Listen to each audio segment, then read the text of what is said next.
চুয়াডাঙ্গার জীবননগরে নির্যাতনে বিএনপি নেতা শামসুজ্জামান ডাবলুর মৃত্যুতে শোক জানিয়েছেন দলটির মহাসচিব মির্জা ফখরুল ইসলাম আলমগীর। এ ঘটনায় সেনাপ্রধান ওয়াকারুজ্জামানের হস্তক্ষেপ কামনা করেছেন বিএনপি মহাসচিব।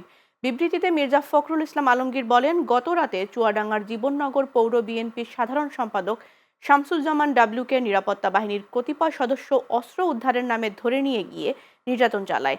এতে তার মৃত্যু হয়। এদিকে যৌথ বাহিনীর অভিযান চলাকালে অস্ত্রসহ আটক বিএনপি এই নেতার মৃত্যুকে অনাকাঙ্ক্ষিত, দুঃখজনক ও অগ্রহণযোগ্য বলে অভিহিত করেছে আন্তঃবাহিনী জনসংযোগ পরিদপ্তর আইএসপিআর।